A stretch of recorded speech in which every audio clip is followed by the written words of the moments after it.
खुश आमदीद। अफगानिस्तान माजी हाल मुस्तबिल हमारे एयरवाई न्यूज़ का इन हाउस पैनल में यहाँ पर मौजूद है। मैं चाहता हूँ ज़रा मुस्लिम डिस्कशन को लेकर आगे बढ़ें। काशिफ साहब, अरशद शरीफ साहब, साबिर शाकिर साहब। अच्छा काशिफ साहब, स्टार्टिंग फ्रॉम यू। अब देखिए मुख्तलिफ ज़ावी है ना ज़ाहिर अफगानिस्तान का मुस्तबिल, मैं चाहता हूँ इस सेगमेंट में हम डिस्कस करें। एक ख़बर आप सबकी नज़र से आई एम श्योर गुजरी है, जिसमें पाकिस्तान के साबिक आर्मी चीफ ने अमेरिका को उस वक्त आज से 6-7 साल पहले क्या राय दी थी, जब अमेरिका बहुत ही ज़ोरों शोर से इस तरफ लगा हुआ था कि जनाब ने अफगानिस्तान की आर्मी को बिल्ड करना है और ये आर्मी कमाल कर देगी और इसमें हम इतने पैसे लगाएंगे, फिर यूँ हो जाएगा, फिर ऐसे हो जाएगा, फिर ऐसे हो जाएगा। और उस वक्त अशफाक परवेज़ कियानी साहब ने कहा, जो कि रिकॉर्ड का हिस्सा था, पाकिस्तान के साबिक आर्मी चीफ ने कहा कि आप इस सब के बजाय अफगानिस्तान से एग्जिट स्ट्रैटेजी एक मुनासिब ढूंढें। और उस वक्त जो है किसी को भी बात समझ में नहीं आ रही थी, कोई भी इससे एग्री करता हुआ नजर नहीं आता था। इसका एक और सबूत हमने उस वक्त देखा जब भारत के नेशनल सिक्योरिटी एडवाइजर ने ऑन रिकॉर्ड कहा कि मुझसे कई पाकिस्तानी जर्नैलों ने कहा है कि अफगानिस्तान की आर्मी लड़ नहीं पाएगी, फारिग हो जाएगी, लेकिन मैं उनमें से किसी की बात पे भी यकीन नहीं करता। बिल्कुल ऐसे ही जैसे मैं किसी पाकिस्तानी की बात भी यकीन नहीं करता। और हमने देखा कि हुआ क्या, बिल्कुल वैसा ही हुआ। मेरा आपसे प्रिसाइज सवाल ये है, कियानी साहब ने वहाँ पर एक और बात कही थी जो कि एक मेरा ख्याल है बहस के लिए एक बड़ा मुनासिब मौजू है, कि अब ये 4 लाख बंदा आपने ट्रेन किया है, जिसमें से बहुत सारों ने अफगानिस्तान में ट्रेनिंग ली, बहुत सारों ने अमेरिका से ट्रेनिंग ली। इन हालात में तो वो नहीं लड़े, लेकिन जाहिर है वो ट्रेन हुए हैं लड़ने के लिए। ये फिर 4 लाख आदमी ऐसा नहीं पड़ा हुआ कि जिनको कभी भी कोई भी अपने मकासद के लिए इस्तेमाल कर सकता है और फिर आलमी अमन के लिए, खित्ते के अमन के लिए और पाकिस्तान के अमन के लिए ये एक थ्रेट साबित हो सकते हैं। काशिफ साहब।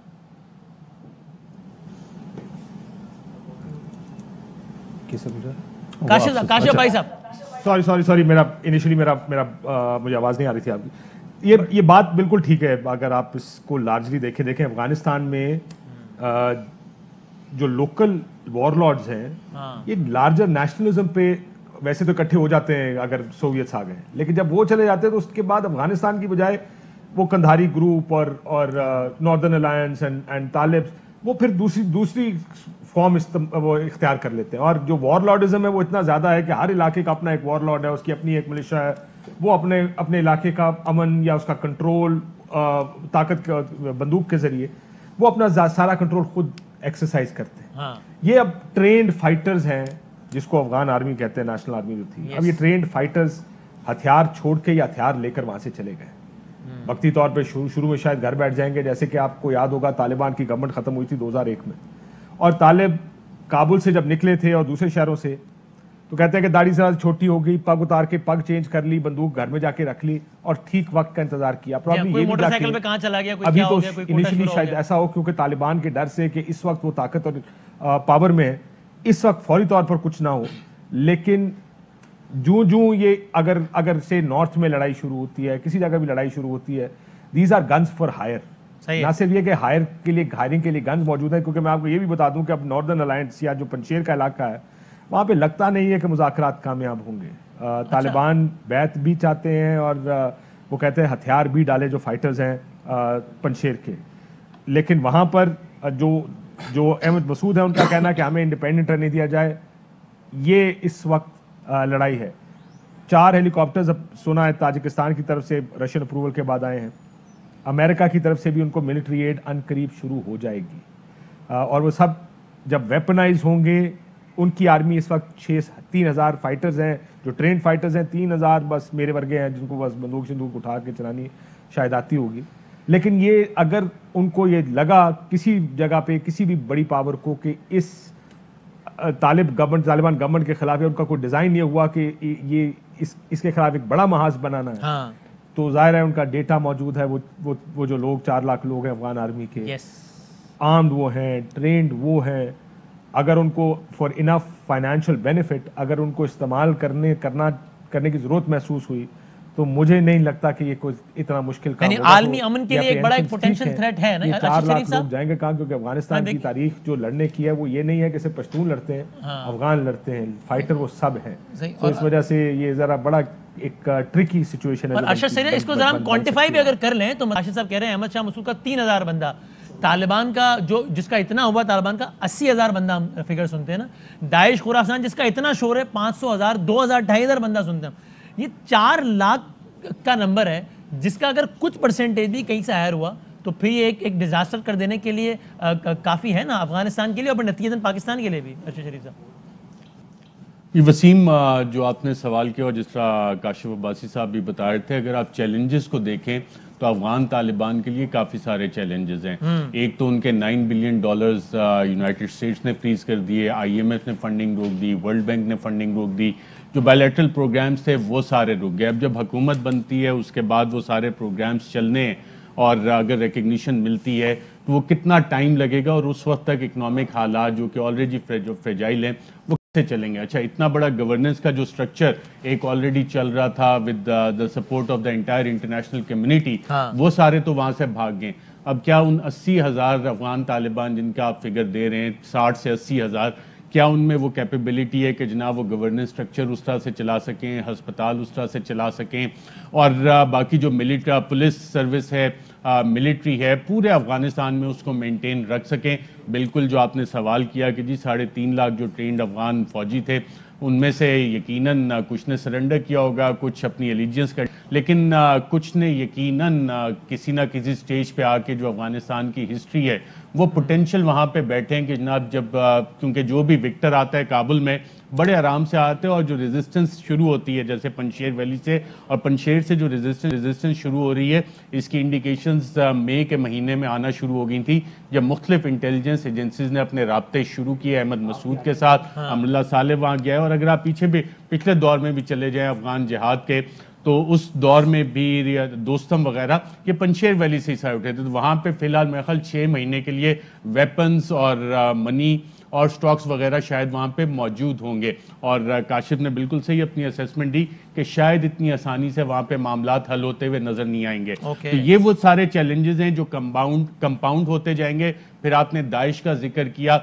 UN की रिपोर्ट जिसका साबिर शाकिर जिक्र करते हैं, अगर इन सारे नंबर्स को मिलाया जाए जिसमें कि दाइश, TTP और दीगर ग्रुप्स हैं, ETIM है, उज़्बेक हैं, बहुत सारे टोटल नंबर जब आप इनके कैलकुलेट करते हैं वो 50,000 के करीब बनते हैं। तो इस सारी डायनेमिक को जब आप देखते हैं तो काफ़ी चैलेंजिंग सिचुएशन है अफगान तालिबान के लिए हुकूमत बनाने की, उसकी रिकग्निशन की, उसको इफेक्टिवली चलाने की, और फिर पूरी इंटरनेशनल कम्युनिटी वो वाली गलती ना दोहराए जिसका हिलरी क्लिंटन ने भी कहा था कि जी हम अबैंडन करके चले गए। बड़ा सवाल ये, बहुत अच्छी बात है जी, इसको इश्यूज को हम लोग अक्सर कंपाउंड कर देते हैं जी कि देखें इवैक्यूएशन हो रही है, सही तरह नहीं हुई, भाग गए अमेरिका, बिल्कुल एक डिफीट का एलिमेंट है वहां पे, लेकिन क्या अमेरिका वाकई हार गया, ये एक बहुत बड़ा सवाल है। या अमेरिका एक पूरा कंट्रोल क्योस कर रहा है। आप देखें अफगानिस्तान जो 20 साल में होता रहा, $2.2 खरब वहां पे उन्होंने बाकायदा खर्च किए, उसके नतीजे पाकिस्तान को क्या दिया, पीनट्स। अच्छा, उसके बाद आप इराक चले जाएं, नेशन बिल्डिंग का प्रोजेक्ट, इराक में उन्होंने क्या किया, डिस्ट्रक्शन के बाद वहां पे भी एक आपको कंट्रोल क्योस नजर आता है। सीरिया अभी तक वो सारा मामला वहां पे उसी तरह चल रहा है। तो अब इसके पाकिस्तान पे क्या ब्लो बैक होगा, हमने क्योंकि हमारे बड़े खुले दिल के हम लोग हैं, हर किसी को हम वेलकम करते हैं, विदाउट एनी अपने इंटरेस्ट नेगोशिएट नहीं करते। 2001 में भी 1 phone call, either you are with us or against अस, सब कुछ हमने खोल दिया। आपने खुद सुना फॉरेन मिनिस्टर साहब को, हमने ग्राउंड रास्ते भी खोल दिए, एयर कॉरिडोर भी खोल दिया है, अपने शहरों में भी हम सारी जगह दे रहे हैं। पाकिस्तान को इसके नतीजे में क्या मिल रहा है, अगर वहाँ पे दाइश के खिलाफा है या अमीरुल मोमिनीन अफगान तालिबान के वहाँ खिलाफत करते हैं का ऐलान करते हैं, तो जो पाकिस्तान में उनके हामी ग्रुप हैं तो क्या वो उससे बगावत करेंगे, पाकिस्तान पे उस पर के क्या असरात आएंगे। बिल्कुल हमने बहुत सारे स्टेप्स लिए, हमने बॉर्डर भी सील किया, हमने वहाँ पे दहशतगर्दी के खिलाफ जंग भी लड़ी, लेकिन क्या जो अब कंट्रोल क्योस की एक सिचुएशन बन रही है और हम इस पे चेस्ट थम्पिंग करेंगे, जनाब देखें एक और सुपर पावर वहाँ से हार के चली गई, पाकिस्तान जैसे मुल्क ने क्या सोचा है कि हम किस तरह से अपने मामलात नेगोशिएट करें, सही है, अपना नेशनल यानी आप इस राय के करीब नजर आते हैं, तो काफी लोगों का ख्याल है कि भाई अमेरिका को यहाँ पर क्योस सूट करता है, क्योंकि अमेरिका कभी भी नहीं चाहेगा कि ये खित्ता पुरअमन रहे, जिसके नतीजे पाकिस्तान और चाइना, सिर्फ अमेरिका ही नहीं, तारीख है इस खित्ते की। इसलिए मैं सिर्फ 2 अल्फाज में ये तारीख आपको सम अप कर देता हूँ वसीम। जो अफगानिस्तान में अगर आप तारीख देखें ब्रिटिश दौर से लेके आज तक, जो ताकतें ओवर्टली लड़ रही होती हैं, हारने के बाद वो कोवर्टली लड़ती हैं, और ये एक्टर्स आपको ब्रिटिश दौर से लेके आज तक चेंज होते हुए नजर आएंगे। ओवर्टली ब्रिटिशर्स आए, उनके खिलाफ कोवर्टली लड़ा जा रहा था। रशियंस आए, ओवर्टली आए, कोवर्टली उनके खिलाफ लड़ा जा रहा था। अमेरिकन आए, ओवर्टली कोवर्टली उनके खिलाफ लड़ा जा रहा था। और फिर बाद में जब ये ओवर्टली लड़ने वाले जाते तो कोवर्टली जब लड़ाइयां होती हैं तो वो वाले सारे ग्रुप्स इस खित्ते में वो सारे काम कर रहे हैं। तो ये सवाल है कि क्या तारीख अपने आप को दोहरा रही है, और फिर ये सवाल भी है कि तारीख का सबसे बड़ा सबक ये तारीख है कि तारीख से कोई सबक नहीं सीखता। तारीख अपने आप को दोहराती है। Only fools do not learn from history. Correct. आज कह रहे थे कि सबक नहीं सीखता, एक जोम जो है ना, ताकत का जोम जो जी जी, ये बहुत सारी चीजें ब्लैंक कर देता है। पावर होती है ना, वो हमेशा समझती है मैं ब्रिट्स, आई एम श्योर आप अगर उनको उस वक्त देखते हो, वो कहते हैं the sun never sets on the British empire, they must think कि यार हमसे बड़ा कौन है। आजकल अमेरिकन देखो sole super power, unipolar world बना दी। वो कहते हैं रात है तो दुनिया कहती है रात है, उन्हें उनका ख्याल होगा हमारे सामने खड़े होंगे तो ये ताकत का जोम ज्यादा है। जैसे मुझे याद है, मैंने अभी कुछ किताबों में पढ़ा, हम वैसे भी देख रहे हैं आर्काइव्स में, कि किस तरीके से माजी में तालिबान की तरफ से इनिशिएट किया गया कि भाई बात कर लो, ये ना करो, वो ना करो। तब वो कहते थे नहीं साहब, ये इनसे कोई बात नहीं होगी। फिर खुद ही जो है वो जिनको पकड़वाया था 2010 में, उनको 2018 में रिहा करवा के कतर के सियासी दफ्तर का सरबरा बनाया, फिर उनसे जाके बातचीत भी की, फिर उनसे CIA का हेड भी मिलने जा रहा है, वो सारा। अच्छा, meanwhile before I go to Sabir Shakir साहब, काबुल एयरपोर्ट से अभी भी कोई मुनासिब खबरें नहीं आ रही हैं। एंड अभी एज आई स्पीक तो कुछ देर पहले की खबर है कि काबुल एयरपोर्ट के करीब शदीद फायरिंग हुई है और इलाका फिर गोलियों की गूंज से, गोलियों की तड़तड़ाहट से गूंज उठा है। और फायरिंग के बाद जो दाखिली दरवाजे के करीब जमा लोग हैं उनमें अफरा तफरी फैल गई। एनी शाहिदीन ये कह रहे हैं कि ऐसा लगता है कि हुजूम को मुंतशिर करने के लिए एयरपोर्ट के अंदर से फायरिंग और शेलिंग की गई। और इस तरह के एपिसोड्स हमने काबुल एयरपोर्ट पे बार बार देखे हैं कि जब मुजाहिरीन को मुंतशिर करने के लिए भी फायरिंग हुई, इसके नतीजे में हलाकतें भी हुई हैं। ऐसे एक इंसिडेंट में तो 10 से ज़ायद लोग भी जाँ बहक हो गए थे। चूँकि काबुल एयरपोर्ट पे यानी कि इस बात की गम्माज़ी कर रहा है कि इंतहाई खौफनाक बम धमाके के बाद भी काबुल एयरपोर्ट पर अभी भी आवाम का हुजूम बहरहाल इकट्ठा है। तो काबुल एयरपोर्ट के करीब के ये अब से कुछ लम्हात कबल के मनाज़िर हैं जो कि आप देख रहे हैं।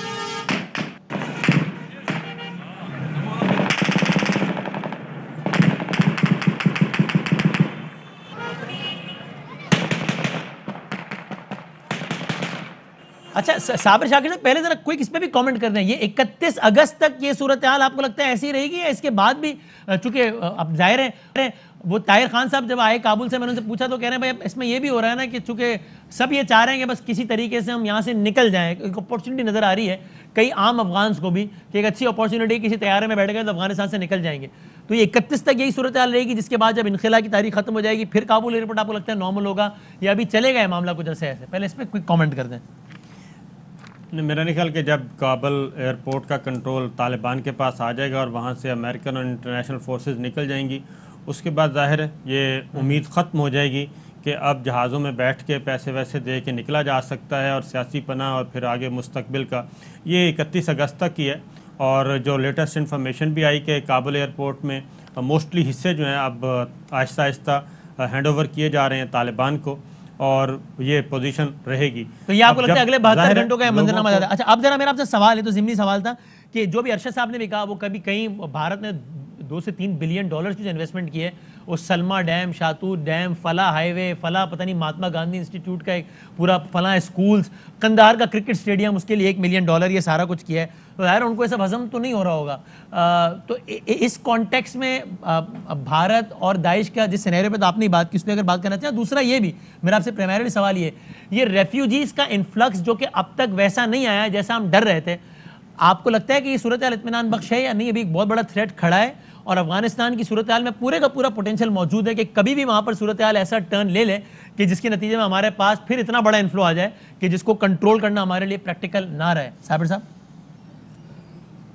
ये अरशद साहब भी इस बात के मेरा ख्याल गवाह हैं। हाँ, ये पहले से अंदाज़ा हमें था और कि इस बार अफ़गान महाजरीन नहीं आएंगे। ओके। और अफ़गानिस्तान से किसी किस्म का ऐसा कोई ख़तरा नहीं है। और अफ़गान तालिबान की भी ये असेसमेंट है कि ऐसा कुछ नहीं होगा।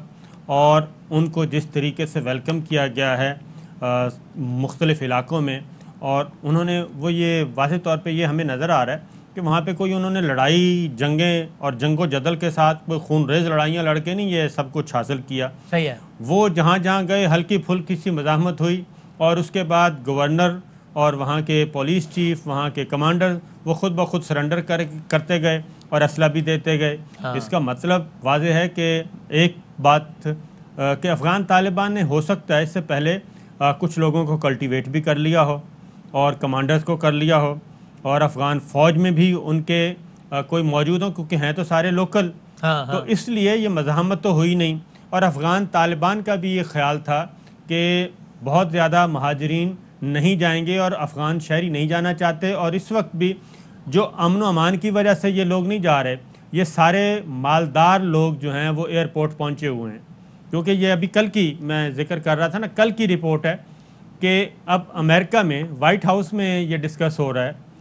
उनकी स्पोक्स पर्सन है, उनकी नुमाइंदा खातून, उन्होंने ये कहा है कि ये ब्लैक वाटर एरिक प्रिंस जो हैं ये 8,500 फ़ी पैसेंजर ले रहे हैं, और उधर फैसिलिटेट कर रहे हैं कि अगर आपको घर से उठाना है तो हम उठा सकते हैं। चार्टर्ड फ़्लाइट्स शुरू की गई हैं।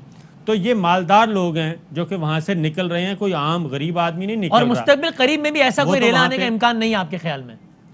मुझे, क्योंकि अगर आना होता तो फिर तो हमारी पाक अफ़गान सरहद, पाक ईरान अफ़गान सरहद और फिर उज़्बेकिस्तान वाली सरहद पे तो लोगों का जमे गफ़ीर होना था। ऐसा तो है नहीं, सिर्फ वीज़ा होल्डर्स आ रहे हैं और हमने सिर्फ 2 रास्ते खोले हुए हैं, और जिनके पास वीज़ा है उनको आने दिया जा रहा है। तो ऐसी चीज़ है नहीं। फिर जो पाक अफ़गान बॉर्डर पे, ईरान अफ़गान बॉर्डर पे, उज़्बेक अफ़गान बॉर्डर पे, वहाँ पे अफ़गान तालिबान की अपनी वहाँ पे अफ़गान फ़ौज के बजाय वो ख़ुद हैं।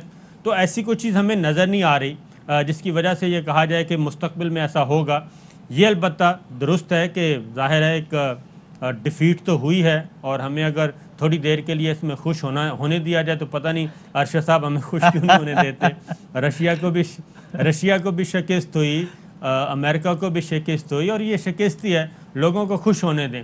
अब जाहिर है मैं इसे ब्रेक डाउन आपसे शुरू करूंगा कि भाई इसमें क्या असल में एक तज्जिया ये भी आता है ना कि भाई अमेरिका नहीं गया अफगानिस्तान से, अमेरिकन फोर्सेस चली गई हैं, लेकिन अमेरिका नहीं गया है, और वो एक राय है पूरी के जनाब इसको अंदाज से। ये देखें ना, हाँ, ये देखें कितने अच्छे नैरेटिव और कितने यार नैरेटिव नहीं भाई, मैंने कहा एक राय है यार, आप तो कोई काउंटर नैरेटिव। अब तो तालिबान भी इजाजत दे रहे हैं मुखालिफ पॉइंट ऑफ व्यू की, लेकिन साबिर शाकिर ये लिबर्टी नहीं दे रहे वसीम बदामी को। मैं एक ब्रेक लेता हूँ, ब्रेक के बाद इस पे बात करते हैं दोबारा।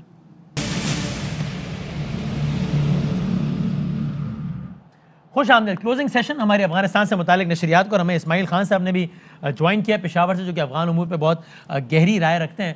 मैं ज़रा क्विकली बगैर तमीद के, चूँकि हमने ज़रा इस पूरी डिबेट को अब वाइंड अप करना है। इस्माइल खान साहब, पहले तो आप इस पर तज्जिया करें ना, तो ब्रेक से पहले बात हो रही थी, आप किस तरह देखते हैं ये अमेरिका को शिकस्त फाश हो चली है अफगानिस्तान में, या उन्होंने अपने तौर पर स्ट्रेटेजिकली बिल्कुल ठीक किया है, अपने हिसाब से अपनी मर्जी की चाल चली है? जी, इसको कंट्रोल्ड कहते हैं, कंट्रोल्ड कैओस।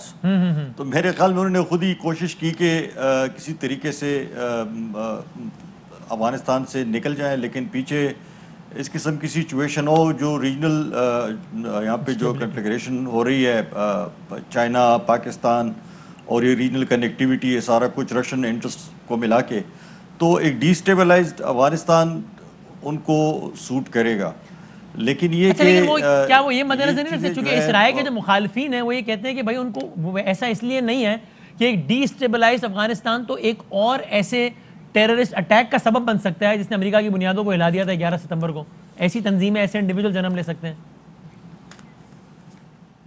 जी बिल्कुल, ये एक है, और ये अफगानिस्तान में हमें नज़र भी आ रहा है, क्योंकि कभी कभी चीज़ें आप प्लान कर लें, लेकिन वो ज़रूरी नहीं है कि वो अकॉर्डिंग टू द प्लान जो है वो चीज़ें चले भी। दे वर इन अ हरी, दे लेफ्ट। लेकिन ये कि पीछे अफगानिस्तान में इस वक्त जो सिचुएशन बनी हुई है वो मैं तो अभी भी लोगों को कहता हूँ it is far from settled. Taliban ने अफगानिस्तान में टेक ओवर तो कर लिया है, लेकिन सिचुएशन स्टेबल अभी भी नहीं है, और काफ़ी सारे चैलेंजेस हैं तालिबान को। उस पर भी बात हो सकती है कि कौन कौन से हैं, लेकिन मेरे ख्याल में सिचुएशन स्टेबल नहीं है। सबसे बड़ा चैलेंज क्या है तालिबान को आपके ख्याल में? पूरा एक जी क्विकली मैं बता देता हूँ 4 बड़े बड़े चैलेंजेस। एक तो ऑब्वियसली गवर्नेंस सिस्टम का है, दूसरा जो है तो इनका retaining and sustaining control over Afghanistan with 70,000 fighters. तीसरा जो है इनका डिस्कनेक्ट लीडरशिप और रैंक एंड फाइल में, जो लीडरशिप ऊपर से जो कह रही नीचे फॉलो नहीं हो रहा, हर सूबे में अलग एक प्रोग्राम इनका चल रहा है, तो वो एक डिस्कनेक्ट नज़र आ रहा है। और चौथा बड़ा चैलेंज है मेरे ख्याल में वो है इकॉनमी का। अफगानिस्तान में पैसे नहीं हैं, there is no dollar left in the central bank, और जो अभी अफगान करेंसी की मुझे लग रहा है इसके the moment they open banks तो ये टंबल होगा अफगान करेंसी। तालिबान के वक्तों के ज़माने का जो उसका जो सिचुएशन थी वो उस तरह की हालत हो जाएगी, इन्फ्लेशन बहुत ज़्यादा बढ़ जाएगी, हालात ख़राब होने के खदशे हैं। लेकिन क्या इन सब के बावजूद भी इस्माइल साहब don't we have all the reasons to believe और होप कि कम से कम ये माजी की निस्बत एक ब्लड लेस अफगानिस्तान होगा। 96 से 2001 के दरमियान जो मनाजिर हमने देखे उसकी निस्बत बहरहाल कम क्योस होगा, अच्छा खासा कम होगा। Don't we have enough reasons to believe it? नहीं जी, मैं ये कह रहा हूँ दी ओनली वो है ये इस वक्त जो सिचुएशन बनी हुई है कि जितना जल्दी ये गवर्नमेंट बना लें और एक ऑफिशियल प्रोक्लेमेशन हो, क्योंकि मैं डिस्कनेक्ट है ऊपर और नीचे दोनों लेवल पे, फाइटर्स के लेवल पे और लीडरशिप के लेवल पे। वो जो कह रहे हैं नीचे लोग नहीं फॉलो कर रहे हैं फिलहाल, लेकिन ये है कि अगर इंटरनेशनल कम्युनिटी स्टेप इन करती है तो साल्वेज हो जाएगी सिचुएशन, अगर नहीं करती है तो खुदा न खास्ता ये सिचुएशन कहीं पे भी जा सकती है। इस वक्त तो आपने देखा, इस वक्त तालिबान की मोनोपली नहीं है वायलेंस पे, दाइश ने प्रूफ किया है परसों, और ये हमारे बॉर्डर के साथ ही सारे बैठे हुए हैं, अभी से नहीं काफ़ी अरसे से बैठे हुए थे यहाँ पे। तालिबान ने उनकी आपस में काफ़ी लड़ाइयाँ हुई हैं, काफ़ी कुनरेज किस्म की लड़ाइयाँ हुई हैं। So there are security challenges, governance system के challenges, the disconnect and the economy. Right, ठीक है। अब जरा मैं क्विकली एक कमेंट लेता हूँ, कंक्लूड करते हैं। स्टार्टिंग फ्रॉम यू काशिफ भाई साहब, यू विल बी सरप्राइज्ड, आपको खुशगवार है तो कि अगर 6 महीने 12 महीने बाद का अफगानिस्तान मोर और लेस, नॉट प्रिसाइज, मोर और लेस इतना ही स्टेबल रहता है, या आपको हैरत उस वक्त होगी कि अगर यहाँ पर हमें स्टेबिलिटी नज़र नहीं आती, तो ज़्यादा इम्कान किस बात का लगता है? देखिए, मुझे नॉर्दर्न अलायंस और जो इस वक्त पंशेर का एरिया है उसके अंदर जो डील नहीं हो रही, मुझे लग रहा है कि अनरेस्ट बढ़ेगा अफगानिस्तान में। ये यहाँ पर क्योंकि तालिबान की जो डिमांड्स है, अहमद मसूद वो डिमांड मानने को तैयार नहीं है, तो मुझे थोड़ा सा अनरेस्ट ज्यादा नजर आ रहा है। और वो लड़ाई एक हिस्से तक महदूद रहेगी या उसका असर पूरे अफगानिस्तान में वक्त बताएगा। ये तो वक्त बताएगा कि कौन कौन किस किस जगह किस, अमेरिकन का रोल क्या होगा, इंटरनेशनल कम्युनिटी का रोल इसमें क्या होगा। यार हमारी बहुत सी कंस्पिरेसी थेरीज होती हैं, कोई किसी को फंड करेगा, किसी को फंड करेगा, कहाँ होगा ये तो बताना मुश्किल है, लेकिन क्या होता नजर आ रहा है, आई थिंक हो सकता है होता नजर आ रहा है। ओके, अर्शद शरीफ साहब, ये तालिबान के इन सारे चैलेंजेस के बावजूद जो भी इस्माइल खान साहब ने बताया, काशिफ साहब ने इशारा किया, क्या ये कहना फिर भी ठीक नहीं होगा कि इस वक्त बहरहाल किसी भी और ग्रुप से ज़्यादा तालिबान वहाँ पर मजबूत है, इसलिए वो प्रिवेल कर जाएंगे, इस दौरान हल्का फुल्का अनरेस्ट होता रहेगा? आपके काफ़ी ऑप्टिमिस्टिक पॉइंट ऑफ व्यू आपने दिया है वसीम। आप शेयर नहीं कर रहे ऑप्टिमिज्म मुझसे? आपको मैं नहीं, ये ऑप्टिमिज्म आपका जो है इसका जवाब कल की DGISPR की जो प्रेस कॉन्फ्रेंस थी उसमें मुतअद्दद सवालात इस हवाले से, अफगानिस्तान सिचुएशन, गवर्नेंस, डिप्लोमेटिक, तो हर बात पे जो बाबर इफ्तिखार साहब ने बड़ा कॉशियस से जवाब दिया था कि I am a military man और वक्त बताएगा। तो अगर वो अपने कार्ड्स इतना क्लोज टू चेस्ट रख रहे हैं और सिचुएशन जितनी फ्लूइड है, उस प्रेस कॉन्फ्रेंस में आपको बहुत कुछ मिल जाएगा कि आपके सवाल उनके तो मनसब का भी ये तकाजा है ना। मसलन कुरैशी साहब से हमने सवाल पूछा कि अमेरिका है सब अनरेस्ट के पीछे आनी, तो अगर वो बिलीव भी करते हैं कि वाकई अमेरिका करवा रहा है, तो जाहिर है पाकिस्तान का वज़ीर खारजा थोड़ी कहता कि हाँ जी अमेरिका तो करा रहा है, तो उनके तो मनसब का भी तकाजा है ना कि वो तो आप तो आप अपनी खुल के राय दे सकते हैं ना, आप अपना बताएं कि आपको। देखिए, जब आपका फॉरेन मिनिस्टर और आपके अफवाज पाकिस्तान के तर्जुमान बाकायदा तौर पे पब्लिकली एक स्टैंस बता रहे हैं, तो उसमें आपको सारी चीज़ें नज़र आ रही हैं, वो एनालिसिस में आपको हेल्प आउट करता है कि काफ़ी फ्लूइड सिचुएशन है अफगानिस्तान की, और इतना ऑप्टिमिज्म जो है इस पर जस्टिफाइड नहीं है। ओके जनाब, साबिर शाकिर साहब, आपको क्या लगता है, यानी कि क्या हालात में इतना बदलाव भी आ सकता है कि तालिबान जो आज मसनद इख्तिदार पर हैं वो ही ना रहे, यानी इतना ज़्यादा बदलाव भी होता है हालात में? जैसा मैंने कहा कि बहरहाल प्रिवेल कर जाएंगे, अनरेस्ट आता रहेगा बीच में। ये मेरा अपना ख्याल है कि आपने जो बात की ना कि अफ़गान तालिबान के अलावा इस वक्त कोई और है नहीं और सारे दौड़ चुके हैं या रुपोश हो गए हैं, तो मुझे जो मेरा अंदाज़ा वो ये है कि अफ़गान तालिबान के जो सिफारती ताल्लुकात और सियासी ताल्लुकात मॉस्को के साथ, बीजिंग के साथ और तेहरान के साथ, ख़ास तौर तेहरान के साथ, ये कैसे होते हैं, और उसके बाद फिर पाकिस्तान तो है ही, तो ये डिपेंड करेंगे कि रीजनल प्लेयर्स के साथ, अपने हमसाया ममालिक के साथ उनके ताल्लुकात कैसे रहते हैं, और फिर चाइना और रशिया ख़ास तौर पे मुस्तकबिल में अफ़गान तालिबान को कितना सहारा देते हैं, किस हद तक वो फ्रंट फुट पे आके खेलते हैं, ये डिपेंड करेगा। क्योंकि बहरहाल काबुल में जो लड़ाई अगली लड़ी जानी है वो सिफारती होगी, सियासी होगी और इक़्तिसादी होगी, और इसमें सबसे ज़्यादा मफादात, जो मुआशी मफादात जुड़े हुए हैं पुरअमन अफ़गानिस्तान में, उसमें चाइना है, ईरान है, पाकिस्तान है और सेंट्रल एशियन स्टेट्स हैं, और फिर आगे रशिया है। इन सब की कोशिश होगी कि पुरअमन अफ़गानिस्तान हो और जितने भी स्पॉयलर्स हैं उनको काम करने का मौका ना दिया जाए। अगर हम ये कहेंगे कि बिल्कुल स्मूथ होगा, ये नहीं होगा। बहरहाल PDM वहाँ पे भी मौजूद है और वो अपना काम कुछ ना कुछ तो करेगी। साबिर शाकिर साहब ने जाते थे बता दिया कि मेरा नाम साबिर शाकिर है भाई। इस्माइल खान साहब, आप फाइनल कमेंट कर दें इन ममालिक के साथ तालिबान के लास्ट मिनट, यानी आप तेहरान के साथ ही ताल्लुकात का कंट्रास्ट देख लीजिए। लास्ट टाइम जब मज़ार शरीफ पे गए थे तब हमें याद है क्या क्या हुआ था, हज़ारा किलिंग्स, 8 सिफारतकार मार दी थी ईरान के। अभी जो है वो तेहरान में मुलाकातें हो रही हैं। We have enough reasons to believe कि इन ममालिक के साथ ताल्लुकात अगर ऐसे नहीं तो बहरहाल वैसे भी नहीं हो जाएंगे जैसे पहले थे। जी नहीं वसीम, मैं आपको बता दूं, शायद मेरे बहुत सारे दोस्तों को, पुलिस को पता ना हो, Iranians have probably more influence than Pakistanis in many ways, और ख़ासकर उनके तालिबान के टॉप टियर की लीडरशिप में उनके बड़े ताल्लुकात हैं। उन्होंने तालिबान को सपोर्ट भी किया है विद काइंड, फ्यूल उनको देते रहे, सारा कुछ देते रहे। उनका बड़ा इन्फ्लुएंस है तालिबान में, हमसे ज़्यादा है शायद उनका। तो उम्मीद तो है कि उनके साथ ताल्लुकात ख़राब नहीं होंगे उनके। राइट, ठीक है, thank you very much sir, बहुत शुक्रिया हमारे चारों मेहमानों का, जितने मेहमानों ने ट्रांजिशन में ज्वाइन किया। जाहिर की कि एक डेवलपिंग सिचुएशन है जिसमें हर हफ्ते, हर दिन, अक्सर तो हर घंटे कोई ना कोई एक नया सिनेरियो हमारे सामने खड़ा होता है। उस पर वक्तन फ़वक्तन हमारे नॉर्मल टॉक शोज़ के साथ साथ इस तर्ज की नशिस्तों में भी बातचीत जारी रहेगी इंशाल्लाह। अभी आज की नशरियात के लिए हमें दीजिए इजाज़त, एक वक्फे के बाद आप हेडलाइंस देख पाएंगे। अल्लाह हाफ़िज़। अहम तरीन खबरें अब एक क्लिक की दूरी पर, आपके पसंदीदा टॉक शोज हों या अहम मुल्की या गैर मुल्की शख्सियात की न्यूज कॉन्फ्रेंसेस, हर लम्हा बाखबर रहने के लिए सब्सक्राइब करें हमारा YouTube चैनल। मौसम की सूरत हाल हो या खेल के मैदान से खबरें, अपने मोबाइल फोन से मुल्की और बैनुल अक़वामी अहम खबरों तक रसाई के लिए डाउनलोड कीजिए मोबाइल ऐप।